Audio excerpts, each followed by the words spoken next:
Hello दोस्तों। ये question तो एसएससी जीडी प्रीवियस ईयर के हैं, लेकिन बहुत ही ज़्यादा इम्पोर्टेंट क्वेश्चन है, इसलिए वीडियो को पूरा देखना और अंत तक देखना, ज़रूर आपको लाभ होगा। चलिए पहला क्वेश्चन देखते हैं। ए एक निश्चित कार्य को 15 दिन में पूरा करता है, बी ए से 10% कम कार्यकुशल है और सी ए से 20% अधिक कार्यकुशल है। यानी क्षमता दिया है ए बी सी का क्षमता, तो यानी ए के परिप्रेक्ष्य में दोनों को दिया है। तो ए को मान लेते हैं 100, ए का 100 मान लेते हैं, और ये बी है, ये सी है, और बी का ए का 100 है, तो बी ए से 10% कम कार्यकुशल यानी 90% होगा, यानी ए 100 है तो बी 90 होगा। और सी का दिया है सी 20% अधिक है, तो सी हो जाएगा 120। ए को 100 माना, बी 10% कम कार्यकुशल है और सी 20% अधिक कार्यकुशल है, तो 10% कम हो गया, ये 20% ज़्यादा हो गया ऐसे। तो अब इस प्रकार इसका ये क्षमता आ गया, ये क्या है, क्षमता है, ये क्षमता आ गया। अब ए 15 दिन में पूरा कर सकता है, क्वेश्चन में ये भी दिया है ए 15 दिन में पूरा कर सकता है, तो ये क्षमता है। तो इसको क्षमता को इसको काट लेते हैं, 0 0 0, यानी 10 9 और 12 क्षमता आ गया इसका, क्योंकि क्षमता को इकाई बनाने में कोई दिक्कत नहीं है अनुपात में। तो ए का क्षमता 10 है, ए का क्षमता 10 है और 15 दिनों में ये काम पूरा कर सकता है। तो 15 से क्षमता में दिनों में गुणा किया जाता है तो पूरा काम निकल के आता है। पूरा काम आ गया 150। ए यहाँ 15 दिया है दिन और 10 दिया है इसका क्षमता, तो क्षमता में दिन से गुणा करते हैं तो पूरा ये काम निकल के आ गया, ये 150 काम करता है। और बी 150 काम करने में ये 9 की क्षमता से, तो कितने दिन में लगाएगा इसको देखते हैं। तो आगे दिया है कि 3 दिनों तक साथ मिलकर कार्य किया, तीनों ने A B C, A plus B plus C, तीनों ने साथ काम कर किया, तो साथ कार्य करे 3 दिन तक। तो 3 गुणे इनका तीनों का क्षमता कितना हुआ, 10 10 20, अब 20 10 30 31, 31 कुल क्षमता, तीनों का कुल क्षमता, तीनों का कुल क्षमता 31 है, तो 31 में 3 दिन कार्य किया तो कितना काम हो जाएगा, 3 एक 3 3 3 और 93 कार्य हो गया, 93 कार्य किए। उसके बाद दिया कि शेष कार्य डी द्वारा अकेले 9.5 दिन, 9 सही 1/2 दिनों पूरा किया गया। तो शेष कार्य बचा 150 माइनस 93, शेष कार्य हो गया 57 कार्य बचा है, तो 57 कार्य डी द्वारा पूरा किया गया। तो डी का यहाँ क्षमता निकालना पड़ेगा, तो डी का क्षमता कैसे निकलेगा, इसलिए डी का क्षमता कैसे निकलेगा, चूँकि शेष कार्य 9 सही 1/2 दिनों में करता है, डी दिया है क्वेश्चन में, डी 9 सही 1/2 दिनों में दिया, 9 दूनी 18 19/2 दिन में ये डी द्वारा शेष कार्य किया, यानी 57 कार्य 19/2 दिनों में डी किया है। तो इसका हो जाएगा 57 में इससे भाग दे देंगे, तो 57 भाग देंगे तो ये 2 ऊपर चला जाएगा, अब बटा 19 हो जाएगा, 19 3 57, 3 दूनी 6, यानी 6 आ गया डी का क्षमता, डी का क्षमता है ये 6, डी का क्षमता 6 आ गया। अब पूछ रहा है कि डी अकेले कितने दिनों में पूरा कार्य कर सकता है, तो पूरा काम है 150 और डी का क्षमता आ गया 6, तो पूरा काम करने में लगा समय 150/6, ये आ जाएगा आपका 6 दूनी 12 6 5 30, 25 दिन, यही आपका आंसर हो गया 25 दिन। चलिए दूसरा क्वेश्चन देखते हैं। ये है दूसरा क्वेश्चन, 2 व्यक्तियों P और Q की आयु का अनुपात 5:7 है, तो 5:7 है P और Q का आयु का अनुपात दिया है, तो P और ये Q अनुपात दिया है इसका। चलिए तो मान लीजिए आयु इनका 5x है और इसका आयु 7x है। अब देख 8 वर्ष पहले P और Q की अनुपात 7:13 था, तो 8 वर्ष पहले 8 घटा दीजिए दोनों में, और बराबर ये आपका हो गया 7:13। उसके बाद ऐसे गुणा कर देंगे तो ये हो जाएगा 13×5 = 65 x माइनस 13×8 = 104 बराबर ये 7×7 = 49 x, ये माइनस 7×8 = 56। अब इसको इधर लेकर जाएंगे, इसको इधर लेकर जाएंगे तो 49 × 1 = 50, 10 और 5 = 15, 1 16, ये हो जाएगा 16x बराबर, ये इधर जाएगा तो प्लस में हो जाएगा तो इसमें से ये घटेगा तो ये 14 में से छोड़ जी 8 × 14 और ये 4 48। 16 x का मान आ गया 3, x का वैल्यू 3 आ गया। अब क्या पूछ रहा है कि P और Q की वर्तमान आयु क्रमशः है। तो P का कितना था 5x, 5x मैंने 3 से 5 में 3 से गुणा कर दीजिए, 5 × 3 1 आ गया 15 और एक 7x है तो 7 × 3 7 × 21, एक आ गया 21, ये दोनों आंसर आ गया। चलिए अगला क्वेश्चन देखते हैं। जैसे ये क्वेश्चन दिया है, यदि किसी वर्ग का विकर्ण 4 सेंटीमीटर बढ़ाया जाता है तो इसका क्षेत्रफल 56 सेंटीमीटर स्क्वायर बढ़ जाता है।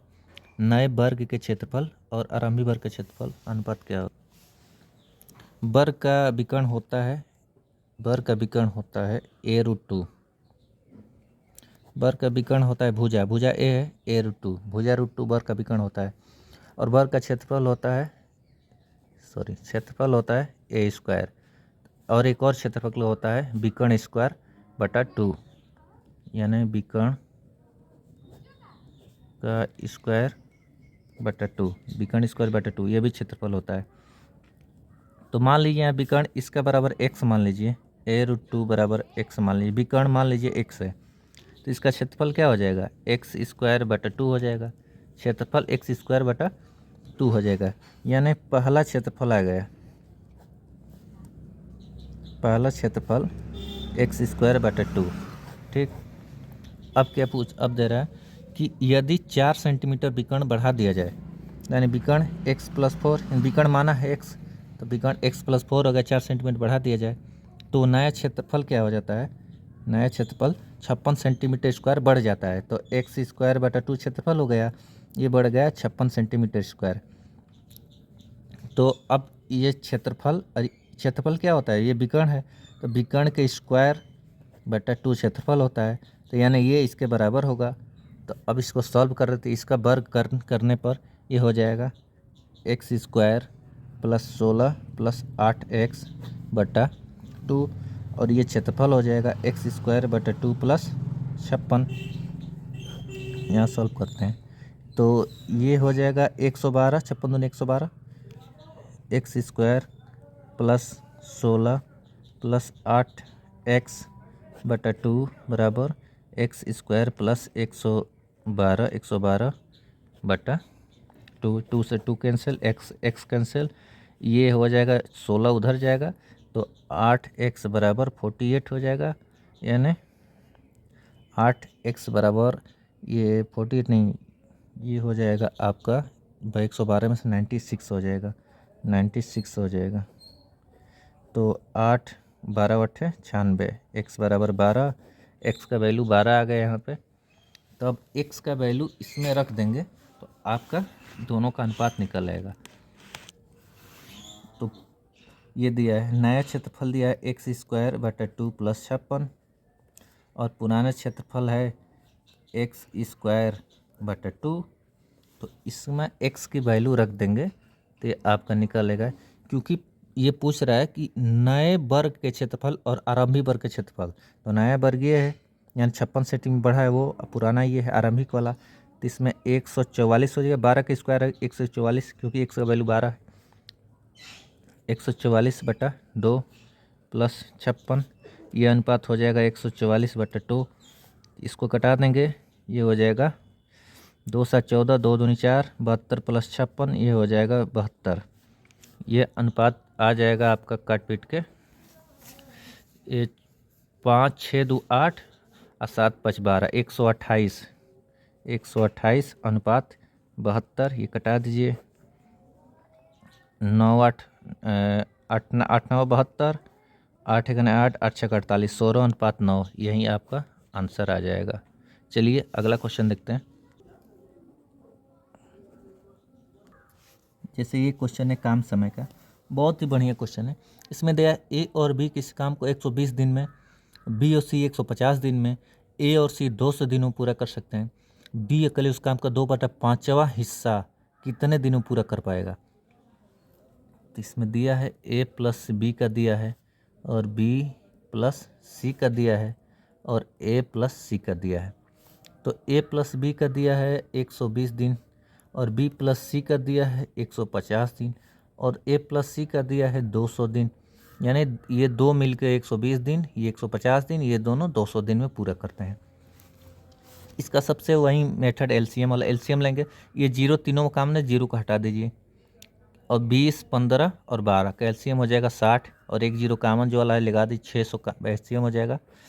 2 3 600, ये 15 चौके 60, 12 5 60, ये 5, ये क्या हो गया, ये इनका क्षमता हो गया। 5 4 3 क्षमता हो गया। ये कुल काम हो गया 600, कुल काम हो गया। ये कुल काम 600 है, और इनका क्षमता 5 4 3। लेकिन ध्यान दीजिए यहाँ पे 2 का क्षमता, ए और बी का क्षमता 5 है, बी और सी का क्षमता 4 है, ए और सी का क्षमता 3 है।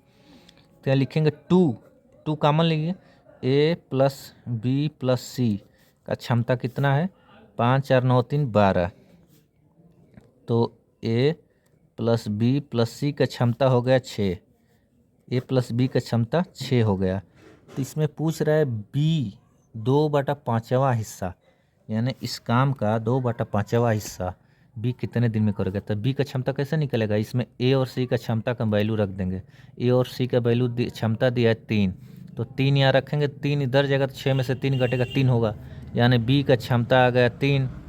तो काम 600 का 2/5वां हिस्सा, तो 5 12 60, 12 दूनी 24, यानी 240। 40 काम ये 3 क्षमता से करेगा, 3/24 यानी 80 दिन में पूरा कर देगा। यही आपका आंसर हो गया। चलिए नेक्स्ट क्वेश्चन देखते हैं। एक ही काम समय के ये भी क्वेश्चन है, बहुत इंपॉर्टेंट। ये बहुत ही टफ थोड़ा क्वेश्चन है, ज़्यादा टफ नहीं, मतलब जीडी के लेवल्स के लिए ठीक ठाक क्वेश्चन है। चलिए इसको देखते हैं। ए किसी कार्य का 2/5 भाग 6 दिन में करता है। तो ए किसी कार्य का 2/5 भाग 6 दिन में करता है, तो एक काम पूरा कितने दिन में करेगा। तो ये बटे में हो जाएगा, तो 6 गुणे ये 5 ऊपर चला जाएगा, ये 2 नीचे रहेगा, 2 नीचे रहेगा, तो 2 3 6, यानी 5 3 15 दिन में, यानी एक काम को 15 दिन में पूरा कर लेगा। अब बी के लिए दिया है, बी उसी कार्य को 30% भाग 3 दिन में, तो 30% का वैल्यू होता है 30/100, यानी 3 0 0 कैंसिल, 3/10 कार्य, 3/10 कार्य ये करता है 3 दिन में। तो एक कार्य करेगा ये 3 गुणे 10/3, 3 से 3 कैंसिल, यानी 10 दिन में, यानी ए और बी, ए 15 दिन में करेगा और बी 10 दिन में करेगा। अब इसका पूरा काम का एलसीएम, दोनों का एलसीएम लेंगे तो 30 होगा, 15 दूनी 30, ए का क्षमता 2, 10 3 30, बी का क्षमता 3। यहाँ क्षमता आ गया, ए और बी का क्षमता निकाल लिए। ये है कुल काम, ये है कुल काम 30 है। ए बी का क्षमता 3, ए का 2 है क्षमता, बी का क्षमता 3 है। तो एक यहाँ पे फार्मूला होता है, फार्मूला का ये कॉमन चीज़ है, आपको समझने के लिए बता रहा हूँ कि क्षमता गुणे दिन, क्षमता में दिन से गुणा कर देते हैं तो पूरा कार्य निकल आता है, कितना कार्य है। तो क्षमता इसका कितना है, 3 और 2 5, क्षमता 5 है, गुणे इस क्वेश्चन में दिया है कि उन्होंने 4 दिन तक 7 काम किया। तो 4 दिन तक काम किया तो कितने कार्य हो गया, 5 के 20 कार्य किया, यानी 20 काम कर दिए, और कुल काम 30 था। तो शेष कार्य कितना बचा, शेष कार्य 10 बचा, क्योंकि 30 था और 20 कार्य कर दिए, शेष कार्य 10 बचा। अब क्या पूछ रहा है, शेष कार्य अकेले सी द्वारा 6 दिन में पूरा किया गया, यानी ये 10 कार्य करने में सी को 6 दिन लगा। तो 6 से भाग देंगे तो सी का क्षमता निकल आएगा, सी का क्षमता निकल आएगा। तो 2 5 10, 2 3 6, 5/3 क्षमता आ गया सी का। अब पूछ रहा है कि बी और सी मिलकर 70% भाग कितने दिन में पूरा करेंगे। यानी 30 का 70% कितना होगा, 70 के 21 होगा, ये 21 होगा। तो 21 काम बी और सी मिलकर, यानी बी का कितना है क्षमता 3 है और सी का क्षमता 5/3 है, तो इसको जोड़ देते हैं 3 और 5/3 का। तो 3 + 5/3 जोड़ेंगे, 3 3 9 5 14, 14/3 आ गया दोनों का क्षमता। किसका, बी प्लस सी का क्षमता आ गया 14/3, 14/3 दोनों का क्षमता आ गया। तो काम कितना है 21, 21 काम करने में कितना समय लगेगा, 21/14/3, ये बड़ा वाला बटा है, तो 3 ऊपर चला जाएगा, तो 21 × 3/14, 7 दूनी 14, 7 3 21, तो 3 3 9/2, ये आपका हो जाएगा 9/2, यानी 4 सही 1/2, इतना दिन में पूरा कर लेगा। यही आपका आंसर हो गया। चलिए अगला क्वेश्चन देखते हैं। ये दिया है 2 संख्याओं का अनुपात 9:5 है। बड़ी संख्या में 8 जोड़ा जाता है, छोटी संख्या में 4 घटाया जाता है, तो दोनों का अनुपात बड़ी संख्या और 2 1 हो जाता है, यानी बड़ी संख्या छोटी संख्या की दोगुनी हो जाती है। ठीक है, तो इसको देखते हैं। 9:5 है, तो 9x एक संख्या मान लीजिए, इसको 5x मान लीजिए। इसमें एक में क्या किया है, 8 को जोड़ा है, और दूसरे में क्या किया है, 4 को घटा रहा है, तो ये बड़ी संख्या 2 हो जाती है और ये 1 हो जाती है। तो तिर्यक गुणा कर लेंगे, बहुत ईजी है। इसको 9x, ये 8 हो गया, बराबर 10x माइनस 4 दूनी 8 हो गया। यहाँ x की वैल्यू आ गए आपका, ये 1x हो जाएगा, ये 8 8 16 हो जाएगा, तो बस आ गया। तो बड़ी संख्या पूछ रहा है, तो 9 × 16, बड़ी संख्या 9 है, x का वैल्यू 16 आ गया, तो 9 × 16 144, यही आपका आंसर है। चलिए दूसरा क्वेश्चन देखते हैं। ये क्वेश्चन है लाभ हानि से, ये बहुत ज़्यादा पूछता है, CPHP वाला। ये एक वस्तु के अंकित मूल्य पर 20% छूट के बाद 120 में बेचा गया। यानी एक वस्तु है MP यानी मार्क प्राइस, इस पर 20% छूट दिया जाता है, यानी इसका 80% पर ये बेचा गया मार्क प्राइस के 120 में। तो पूरा MP कितना होगा, MP का 80% 120 है, तो पूरा MP 100% कितना होगा, 120/80 × 100, तो 20 चौके 80, 20 पचे 100, तो 4 3 12, 3 5 15, 150, यानी MP आ गया 150। अब पूछ रहा है कि यदि छूट नहीं दी जाती, यानी MP पर छूट नहीं दी जाती, तो व्यापार में 20% का लाभ होता है। तो क्रय मूल्य ज्ञात कीजिए, यानी CP मान लीजिए x है, तो x का लाभ, x लाभ लिया है ना उस पर, तो लाभ लिया है CP का 120/100, यानी CP का 20% लाभ को जोड़ दिया जाए, तो यानी 150 हो रहा है। तो x का वैल्यू यहाँ से निकाल लेंगे, ये 0 से 0, ये 3 चौके 12, 3 5 15, ये हो गया 5 दहिया 3 चौके 12, 3 5 15, ये 0 से ये 0, तो ये 50 हो गया, 50 ये 500, 500 बटा ये हो गया 4, तो गुणा कर देंगे, 4 1 4, 4 दूनी 8, 4 5 20, यानी 125 रुपया आपका आंसर आ गया। चलिए दूसरा क्वेश्चन देखते हैं। ये क्वेश्चन है बहुत ही इंपॉर्टेंट क्वेश्चन है। एक व्यक्ति 2 वस्तुएं बेचता है, जिनमें से प्रत्येक का मूल्य 9,180 रुपया है, यानी SP1 9,180 रुपया है, और SP2 ये भी उतने रुपये में ही बेचता है, तो दोनों सेम रुपये में बेचता है। आगे दिया है एक वस्तु पर 8% का लाभ होता है, इस पर 8% का लाभ होता है, यानी ये कितना है 108% का वैल्यू है 9180। तो इसका CP 100% होता है ना, CP 100% का वैल्यू हो जाएगा ये 9180/108, 91 और गुणे में 100, इसे कटा देंगे 108 से, इसे कटाइए 8 बार, और 8 बार 8 8 64, 0 6 8 एकने 8 और ये 105 बार 85 आएगा। आप कैलकुलेशन कर लीजिएगा, 85 आएगा तो ये हो गया 8500। ये SP2 कर दिया है। दूसरे पे 15% की हानि होती है, यानी 15% की इस पर हानि हो रही है, यानी ये 85% का वैल्यू दिया है। 85% का वैल्यू दिया है 9180। तो इसका CP होता है 100%। किसी भी वस्तु का CP 100% होता है, तो CP हो जाएगा 9180/85 × 100। तो ये 85 बार कटा है तो 108 बार कटेगा, तो ये हो जाएगा 108 के अगर 20 इतना रुपया हो जाएगा। तो दोनों कितने हुए, तो 8500 पहला है और इसमें 10800 जोड़ देंगे, तो 0 0 8 5 13 8 1 9 1 19,300 हो जाएगा। और ये कितना होगा, 18 दूनी 36 9 दूनी 18, यानी 18 18 दूनी 36 18,360 हो जाएगा। तो इसमें से घटा देंगे, वहीं आपका उत्तर आएगा। तो 0 में से ये 0, ये 4, ये 12 में से 3 ये 9, ये हो गया 0 0, यानी ये दोनों कट गया है, यानी 940 रुपया। 940 रुपया आंसर आएगा इसका। चलिए अगला क्वेश्चन देखते हैं।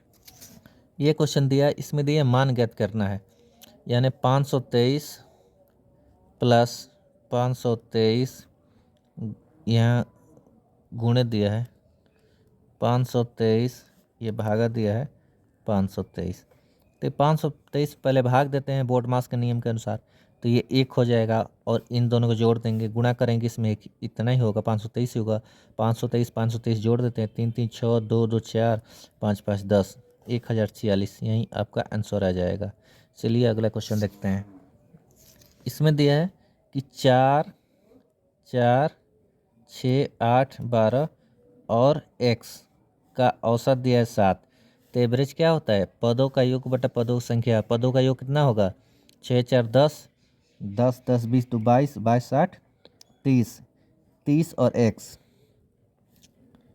30 प्लस x बराबर ये 7 है तो औसत 1 2 3 4 5 5 × 7 ये 35 हो गया। x का वैल्यू यहाँ से निकलेगा 5।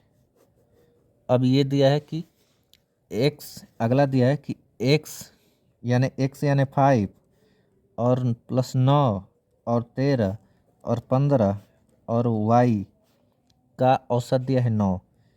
तो यहाँ कितने पद है, 1 2 3 4 5, यहीं पे 5 पद है, तो 9 × 5 यानी 45 हो जाएगा। टोटल का योग 45 हो जाएगा।